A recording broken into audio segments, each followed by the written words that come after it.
کاروبار کھولیں کہ نہ کھولیں، دکانیں کھولیں کہ نہ کھولیں، کام کریں یا نہ کریں، روزگار کمائیں یا پھر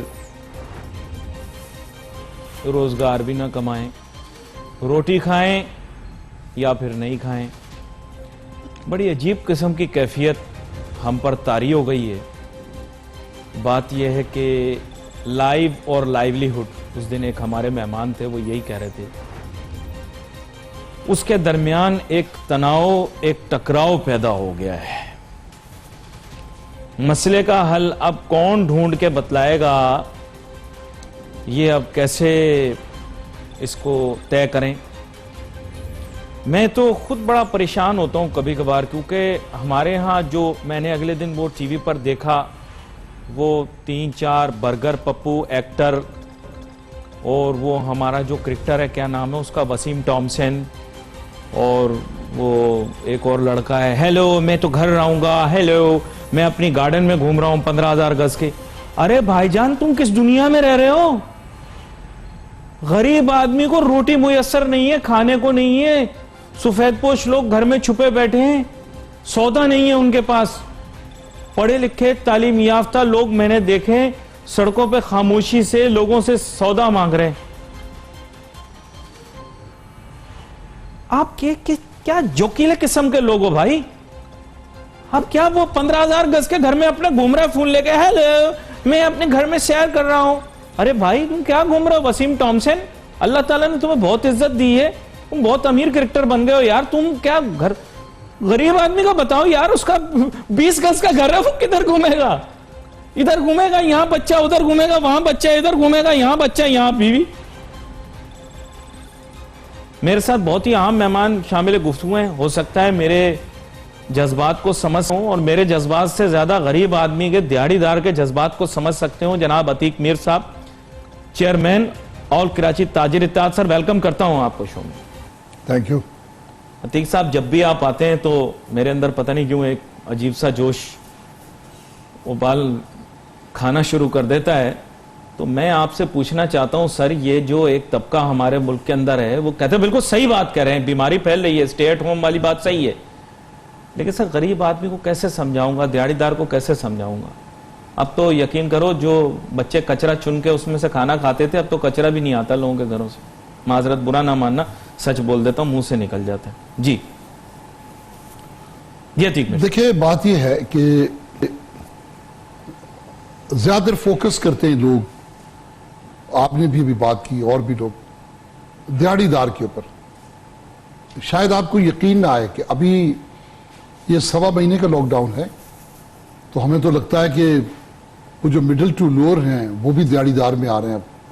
وہ جو مڈل کلاس ہے وہ بھی اپنی حیثیت کھو رہی ہے، اس لیے کہ کرونا وائرس کے آنے سے پہلے اور کرونا وائرس کے دوران کی جو زندگی ہے، اور اس کے بعد جو ایک اس کے بعد کی زندگی ہے، اگر آپ تینوں کا موازنہ کریں تو کرونا سے پہلے کون سا ہون برس رہا تھا؟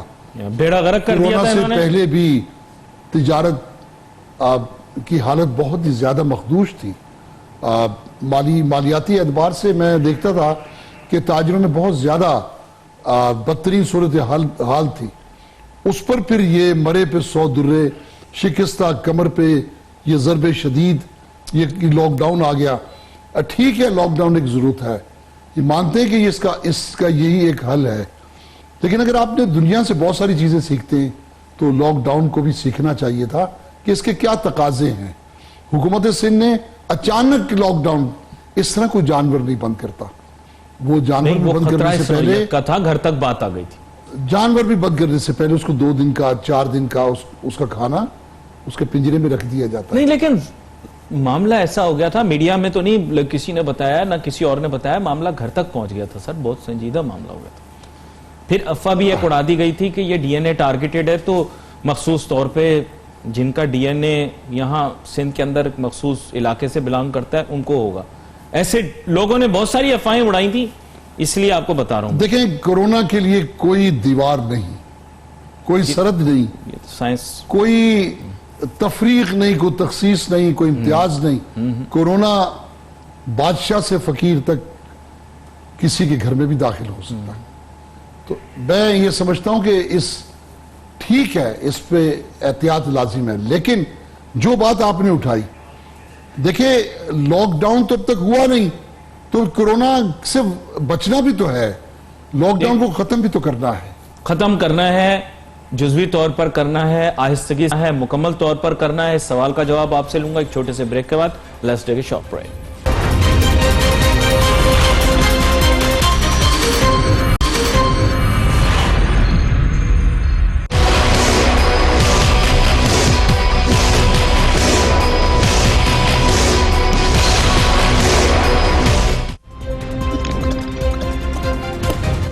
ناظرین ویلکم بیک آفٹر بریک. گفتگو ہماری جاری ہے. بات کر رہے تھے عتیق میر صاحب کے ساتھ. عتیق میر صاحب نے کہا کہ جناب والا طریقہ کار درست نہیں تھا، اس طریقے کو ٹھیک کریں. اچھا، اب میں جو سوال بریک پہ جانے سے پہلے میں ان سے جاننا چاہ رہا تھا سر، اگلے دن تو میں نے آپ کو دیکھا، آپ نے بڑا نرم رویہ اپنایا ہوا تھا. آپ نے کہا ٹھیک ہے ہم ریاست کے فیصلوں کو مانیں گے، تو یہ بھی بڑا ضروری ہے جو انہوں نے فیصلہ کیا ہے. تو اب یہ ہے کہ یہ فیصلہ بھی ضروری، پھر تو یہ ایسا ہو گیا نا کہ اب تو فیصلہ کوئی بھی کیا جائے مطلب وہ درست ہی تصور کیا جائے گا، کیونکہ ایسا کبھی پہلے ہوا ہی نہیں. دنیا کی تاریخ میں تو ہوا ہوگا لیکن ایک جنریشن کی تاریخ میں تو نہیں ہوا. تو اس وجہ سے تو کوئی بھی فیصلہ پھر اس حساب سے درست تصور کیا جائے گا. لاک ڈاؤن بھی صحیح اور لاک ڈاؤن کھولنا بھی صحیح. کیا کہتے ہیں آپ؟ دیکھیں، جہاں تک وائرس کے پھیلاؤ کے اعداد و شمار ہیں یا اس کے خدشات ہیں جو ریاست بیان کرتی ہے، تو ہمارے پاس اس کو جھٹلانے کے لیے کوئی ایسا ذریعہ نہیں ہے. تو ان باتوں کے لیے ہمیں ریاست کے اعلانات پر، بیانات پر اعتبار کرنا پڑتا ہے. یہ سبب ہے کہ ہم یہ کسی صورت نہیں کہہ سکتے کہ ہم اس کے ذمہ دار نہیں کہ کورونا پھیلتا ہے تو پھیلے، ہم تو سڑکوں پہ آ جائیں گے، ہم تو کاروبار کھول دیں گے. یہ سبب ہے کہ ہم بار بار کیونکہ ہم جنگل میں نہیں رہتے، ہم ہماری سوچ ہے کہ ہم ایک حکومت کے تابع ہیں. تو رعایا حکومت ہی سے کہتی ہے کہ یہ جو لاکھوں لوگ جو دندراتے پھرتے ہیں روٹی کی تلاش میں، ضروریات کی تلاش میں، ادویات کے لیے، اپنی زندگی کے مسائل کے حل کے لیے، آپ نے انہیں محدود کرنا ہے. کورونا تو اسی صورت ہی واپس ہوگا جب یہ لاک ڈاؤن ہوگا. تو آج 1.5 مہینہ قریب ہونے کو آیا ہے، تو لاک ڈاؤن تو نہیں ہوا. پہلے دن سے آج تک میں دیکھ رہا ہوں کہ وہ لوگ ہی دکانیں بند کر کے بیٹھے ہیں جنہوں نے از خود دکانیں نہیں کھولی، یعنی اس کو چھٹی نہ ملی جس نے سبق یاد کیا. تو جس نے آپ سے پوچھا کہ بھئی ہمیں بھی کاروبار کرتے تھے، آپ نے ان سے کہا کہ نہیں اس میں یہ خرابیاں ہیں، اس میں فلانا ہے، تباہیاں پھیل جائیں گی. لیکن اگر تباہیاں پھیلنی ہوتی تو یا تو تباہیاں پھیل چکی یا پھر آپ غلط کہتے ہیں. کیونکہ جا کے لیاقت آباد دیکھیں، لیاری دیکھیں، بابر مارکیٹ دیکھیں، آپ گارڈن کو دیکھ لیجئے. کون سا میں علاقہ بیان کروں جہاں لاکھوں لوگ اس وقت، جبکہ میں آپ سے بات کر رہا ہوں کہ وہ لاکھوں گاڑیاں سڑک پر ہیں، لاکھوں لوگ مارکیٹوں میں ہیں. دودھ کی دکانوں پہ دیکھ لیں کہاں ہے بھائی سینیٹائزر. بڑی مارکیٹوں کو بند کیے. دیکھیں سمجھنے کی جو پالیسی ہے وہ یہ کہ بڑی مارکیٹیں، بڑی شاہراہیں، رش نہیں ہوگا اس سے. علاقوں میں دکانیں کھلی ہوئی، میں آپ کی بات مانتا ہوں، علاقوں میں احتیاط کی بات کر رہا ہوں. احتیاط کہاں، مجھے یہ بتا دیں. احتیاط نہیں ہوگی تو لاک ڈاؤن بڑھتا چلا جائے گا تو 1 سال میں بھی ختم نہیں ہوگا. لوگ ختم ہو جائیں گے 1 سال میں. 1 سال میں سب کچھ برباد ہو جائے گا. یہ جنگل کی طرح ایک نظام زندگی بن جائے گا. نہیں، لیکن وزیر اعظم عمران خان صاحب کی جو سوچ ہے، دیکھیں میں تنقید کرتا رہوں لیکن وزیر اعظم عمران خان صاحب کی جو سوچ ہے وہ آپ سے ملتی جلتی ہے، میرے سے ملتی جلتی ہے. لیکن مسئلہ یہ ہے کہ وہاں پر بھی تو تحفظ نہیں ہوا، ان کے بندے کو بھی تو ہو گیا. اب آپ کے سامنے ہی ہے نا، احتیاط نہیں کی تو ہو گیا. تو اس کو اب سنجیدگی سے تو لینا ہے نا، ایسے تو نہیں کر سکتے کہ سنجیدگی سے نہیں لیں. چارلس سے کون زیادہ محتاط ہوگا؟ اس کو بھی ہو گیا یا بورس جانسن کو بھی ہو گیا. جانسن سے زیادہ محتاط کو. میں نے آپ سے ابتدا میں ایک عرض کی تھی کہ یہ تو جھونپڑی سے لے کے ایک بادشاہ کے محل تک، اس کے لیے تو کوئی دیوار نہیں ہے، اس کے لیے کوئی مسلک نہیں ہے، کوئی مذہب نہیں ہے، کوئی رنگ و نسل نہیں ہے. اس نے تو اپنا کام کرنا ہے. لیکن یہ اللہ کا شکر ہے, اللہ کا بڑا کرم ہے, جتنی بے احتیاطی ہمارے ملک میں ہے کراچی سے خیبر تک, وہ شرح یہاں نہیں ہے, وہ شرح اموات نہیں ہے. لیکن اگر ہم احتیاط کر لیں تو شاید ایک مرتبہ احتیاط کر لیں تو 15 دن میں ہم. سر چلیں اب میں آپ سے بڑی فرینک بات کرتا ہوں, آپ مجھے صحیح بتائیں, میں کھوڑی گارڈن میں احتیاط کیسے کرواؤں گا؟ میں آپ کے سامنے میں بولٹن میں کیسے کرواؤں گا؟ میں جامع کلاتھ میں کیسے کرواؤں گا؟ آپ خود جاتے ہیں. آپ ابھی ایمپریس مارکیٹ کا ذکر کر رہے پروگرام سے پہلے, ایمپریس مارکیٹ میں کیسے کرواؤں گا؟ سر یہاں کرنا بہت مشکل ہے. مطلب کسی نے جس نے پہن لیا ماسک, نہیں پہنا, جس نے گلب پہن لیے, جس نے نہیں پہنے. تو آپ مجھے بتائیں میں احتیاط کیسے کرواؤں گا؟ لوگ ہمارے ہاں احتیاط نہیں کرتے, محتاط نہیں ہیں. یہ اس سے نہیں ڈرتے, نعوذ باللہ کہنا نہیں چاہیے, یہ اس سے نہیں ڈرتے, چیزوں میں ملاوٹ کرتے ہیں, میرے رب سے نہیں ڈرتے یہ. تو یہ سر کیا بیماری ان کے لیے دیکھیں علی بھائی, کہنا نہیں چاہیے. آپ مجھ سے کیا کہلوانا چاہ رہے ہیں سر؟ میں کیا رمضان کے مہینے میں کہہ دوں گا ایک طوفان مچ جائے گا اس ملک کے اندر. یہ رشوت لیتے دیتے ہیں, ملاوٹیں کرتے ہیں. کو آپ مجھے بتا دو کوئی ایک چیز جس کے اوپر آفت اور عذاب نہ آیا ہو, وہ آپ نے نہ دیکھی ہو یہاں ہوتے ہوئے. آپ کیسے کہہ رہے ہیں یہ تدابیر اپنائیں گے؟ نہیں, تدبیر کرتے ہی نہیں ہے. کون سی تدبیر آپ نے ان کو کرتے دیکھا؟ پھر مجبور ہے نا حکومت, لاک ڈاؤن کرنا پڑ رہا ہے پھر اس لیے. دیکھیں جتنی یہ آپ نے باتیں کی, اگر ہمارے اعمال کے حساب سے دیکھیں تو پھر تو کورونا سے بڑھ کر بھی کوئی چیز آنی چاہیے. من حیث القوم ہم بہرحال اخلاقی اعتبار سے جس زوال پذیری کا شکار ہیں, تو اس کے باوجود میں تو دیکھیں ایک بات کہتا ہوں, یہ اس سے بڑھ کر امت محمدی کو اللہ کا تحفہ کیا ہوگا کہ کورونا نے آپ کو پکڑ تو نہیں لیا, 22 کروڑ عوام کورونا میں تو نہیں آ گئے, لیکن 22 کروڑ عوام کو مہلت دی اللہ پاک نے کہ لو یہ تمہیں ایک مبارک مہینہ بھی دے رہا ہوں, مہلت بھی دے رہا ہوں. اب بھی یہ انسان کچھ جو حرکتیں ہیں, یہ جو انسانیت کچھ حرکتیں ہیں, ان سے باز آ جاؤ. اچھا کتنے لوگ باز آئے ہیں, اب بھی وہی کچھ ہو رہا ہے, تو وہ تو بات نہیں. لیکن سجیشن تو سن لیں, کچھ انہوں نے سجیشنز اچھی بھی تو دی, وہ سن لیں. یہ بات تو آپ صحیح کہہ رہے ہیں, میں نے بھی اسی طرز کی بات کی, لیکن بات یہ مارکیٹ جلدی کھول کے جلدی بند کر لینا کیا برائی ہے؟ یہ تو اچھا نیکی کا کام ہے. بلکہ آپ کو تو فجر کے ٹائم کھول لینی چاہیے اور پھر عصر کے بعد آپ بند کر دیں. تو یہ ٹائمنگ مناسب ٹائم دیا آپ کو, اس میں کیا برائی؟ مناسب ٹائم آپ کو دیا. برادر عزیز, ہم تو اسی کے لیے گئے تھے, ہم تو یہی مدعا تھا ہمارا, لیکن انہوں نے ہمیں آن لائن کا ایک تحفہ دے دیا جس میں اگلے 2 ماہ چاہیے ہمیں آن لائن سسٹم کو سمجھنے کے لیے, جانچنے کے لیے. فون پہ بھی کر سکتے ہیں, فون پہ بھی کر سکتے ہیں. فون کر کے کیا میں آپ سے کہوں کہ مجھ سے صوفہ کے لے جائیں, بھائی آپ کو فرنیچر چاہیے, بھائی آپ کو قالی, آپ تو گھر میں روٹی کے انتظار میں بیٹھے ہیں, آپ گھر میں راشن جمع کر رہے ہیں, میں فون کر کے آپ سے کہوں کہ بھائی آپ مجھ سے یہ ٹی وی لے جائیں, آپ مجھ سے فریج لے جائیں. تو بات دیکھیں وہ ہو جو فیزیبل ہے, جو قابل عمل ہے, آپ ہمیں موقع دیں. اب دیکھیں عید کا سما ہے, عید قریب ہے, ہمارے مذہب کا سب سے مبارک سب سے بڑا تہوار ہے, یہ منانے دیجئے. آپ دیکھیں کورونا نے جہاں معیشت کو تباہ کیا تو سب تباہ تو نہیں ہوئے, 22 کروڑ عوام تو یکساں مالی حیثیت نہیں رکھتے. بہت سے لوگ جیسے آپ نے خود فرمایا کہ وہ اپنے 5000 گز کے بنگلے میں وہ چہل قدمی کرتے ہوئے کہہ رہا ہے کہ میں اپنے گھر میں سیر کر رہا ہوں. اسی طریقے سے بہت لوگ ہوں گے جنہیں نہیں پتا, ان کے لیے یہ آئسولیشن یا ان کے لیے اپنے گھر میں محصور ہونا, بند ہونا ایک تفریح بن گیا, ایک پکنک بن گیا.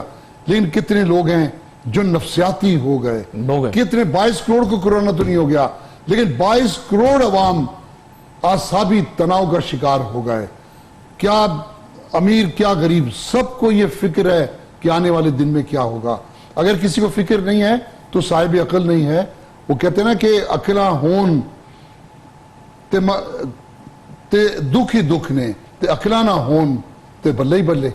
تو جو صاحب عقل لوگ ہیں, جو سوچ رکھتے ہیں, جن کی آنے والے دنوں پہ نظر ہے, وہ پریشان ہے, وہ سوچ رہے ہیں کہ کیا ہوگا.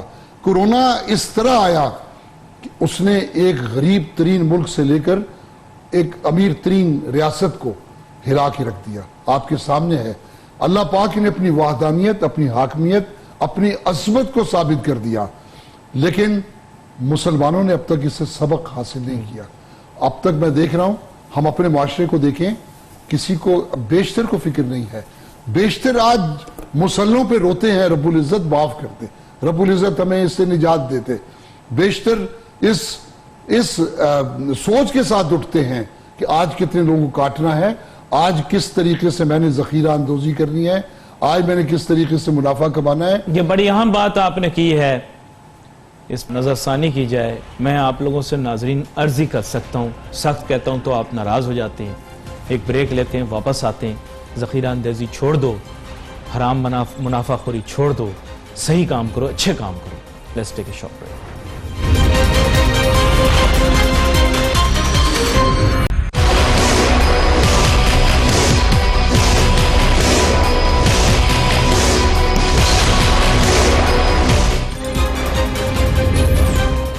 ناظرین ویلکم بیک. آفٹر بریک گفتگو ہماری جاری تھی. بریک پہ جانے سے پہلے ہم بات کر رہے تھے, ظاہری بات ہے اب گفتگو کے اندر معاشرتی مذہبی گفتگو جو ہے وہ کسی نہ کسی طریقے سے حصہ بن ہی جاتی ہے. میں کوشش کرتا ہوں ہمیشہ کہ میں اس سلسلے میں بڑا محتاط رہوں, لیکن کیا کریں, آج کل حالات ایسے ہیں کہ انسان جو ہے وہ ہر طرح سے مجبور ہو گیا ہے, چاروں شانے چت ہو گیا ہے. اس کو نہیں سمجھ میں کہ اس مصیبت, اس پریشانی, اس آفت, اس عذاب, اس امتحان, جو بھی نام لے لیں, اس سے نکلے تو کیسے نکلے. جب سارے منطق, ساری تدبیریں فیل ہو گئیں تو پھر گفتگو کا محور تبدیل ہو جاتا ہے. یہاں پر فردوس شمیم نقوی صاحب, leader of the opposition Sindh assembly, ہمیں ٹیلی فون لائن کے ذریعے جوائن کر رہے ہیں. میں ان سے جاننے کی کوشش کرتا ہوں کہ آخر یہ جو لاک ڈاؤن ہے, چاہے صوبائی سطح پر ہو, وفاقی سطح پر ہو, یہ جو ہے یہ اب آگے ان کو کیسا دکھائی دیتا ہے. اس کے حل کے لیے کوئی کام یا کوئی گفتگو اگر پارلیمان میں ہو رہی ہے تو اس کے متعلق بھی ہمیں بتائیں, اور کیا حل ان کے نظریے میں ہونا چاہیے اس کے بارے میں بتائیں. جی فردوس شمیم نقوی صاحب. بسم اللہ الرحمن الرحیم. دیکھیے, ایک بڑی کلیئرٹی ہے فیڈرل گورنمنٹ کے پاس, جس کو سندھ کی گورنمنٹ کنفیوژن کہتی ہے. فیڈرل گورنمنٹ نے روز اول یہ کہا کہ پاکستان جیسے ملک کے پاس جو مسائل ہیں اور جو صورتحال ہے اس کی طرح مغرب کی طرح کے فیصلے نہیں, اور ہمیں اپنے فیصلے خود کرنے ہیں, اور وہ اسمارٹ فیصلے ہیں. اور ہمارے یہاں جس قسم کی آبادیاں ہیں اس کے اندر سوشل ڈسٹینسنگ ممکن نہیں ہے. ہمارے یہاں جو غربت کے حالت ہے اس کے اندر پرولونگ لاک ڈاؤن نہیں ہو سکتے. اگر یہ پرولونگ لاک ڈاؤن ہوں گے تو ہمارے یہاں کی 50% آبادی ناک آؤٹ ہو جائے. اب ناک آؤٹ کے بہت سارے طریقے ہیں.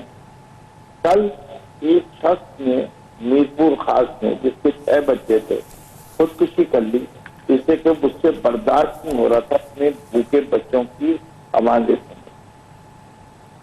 نہ وزیر اعلیٰ صاحب نے کیا ہے اس کے گھر, نہ انہوں نے خودکشی کر لی. کہتے تو کہتے ہیں بڑے زور سے کہ اگر کتا بھی مر جائے گا ساحل کے اوپر تو اس کا ذمہ دار خلیفۃ الوقت ہوتا ہے. یہاں پہ ایک انسان نے خودکشی کی.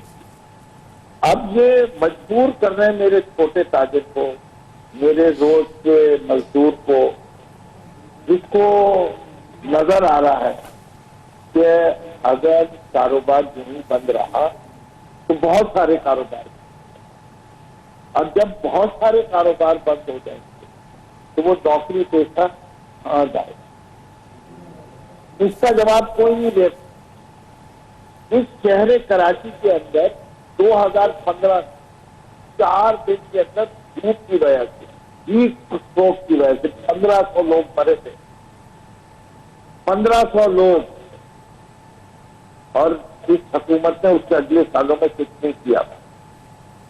ان کے اب کھوپڑی کس طرح چل رہی ہے اس کا مجھے پتا نہیں کہ 26 فروری سے یہ شروع ہوا ہے معاملہ, اور 21 مارچ کو لاک ڈاؤن چلا شروع ہوا ہے. آج 21 مارچ سے ہم اپریل میں آ گئے اور 40ویں دن کے قریب پہنچے. لیکن جنرلی یہ اگر نہیں دیکھا بتاتے جائے کہ کتنے نہیں دن سندھ کی معیشت اور کراچی کی معیشت لوگ برداشت کر سکتے ہیں یہ لاک ڈاؤن. نہیں، ایک منٹ اور رک جائیے، پھر میں آپ کو بتاتا ہوں جی بتائیں. کتنے دن کر سکتے ہیں وہ نہیں بتاتے. اور ہم کہتے ہیں کہ اب آپ اس کو چیز دیجیے، 4 گھنٹے کے لیے دیجیے، 6 گھنٹے کے لیے دیجیے، وقت بڑھاتے جائیے، مختلف اوقات کیجیے، مختلف ٹریڈ کیجیے، لیکن مارکیٹ کھولیے کہ میرا غریب دکاندار، اس کے اندر جو لوگ نوکری کرتے ہیں ان کی کچھ نہ کچھ کی نوکریاں بن جائے. ہم زندگی بھی بچانا چاہتے ہیں اور معیشت کو بھی بچانا چاہتے ہیں. بار بار ان کے ساتھ بات کر رہے ہیں، لیکن میں ایک بات سب کو کہتا ہوں، حکومت وقت کو تبدیل ہونا پڑے گا اپنے رویے میں. میں لوگوں کو نہیں کہوں گا کہ حکومت کے قانون کے خلاف جائیں. ہم آواز اٹھاتے ہیں لوگوں کے لیے، ہمیں احساس ہے کہ وہ تکلیف میں، ہم ان کے ساتھ آواز میں لائیں. ہم ہر میڈیا پہ جا کے یہ بات کہتے ہیں کہ اب یہ مراد علی شاہ صاحب بہت ظلم بن چکا ہے، یہ کوئی سینس نہیں بن رہی. جس چیز کا آپ خوف بڑھاتے ہیں اس کا اتنا بڑا خوف. امریکہ میں پہلی موت 27 تاریخ کو 21 فروری کی اور آج تک 55,000 لوگ مر چکے. پاکستان میں صرف 230 لوگ مرے. امریکہ میں روزانہ 1.5 لاکھ ٹیسٹنگ ہوتی ہے. ان کے پاس سہولتیں ہم سے 1000 گنا زیادہ ہے. اس کے باوجود اللہ کا کرم ہے اس خطے کے اوپر کہ ہمارے نہیں ہے. تو اس کے باوجود ہم لوگوں کی معیشت کا اور لوگوں کی آمدنی کا ذریعہ ہوتے، یہ اچھی بات نہیں. تو پھر نہیں حل بھی بتا دیں نا ساتھ، دیکھیں جوڑ کے ساتھ حل بھی بتا دیں عتیق میر صاحب.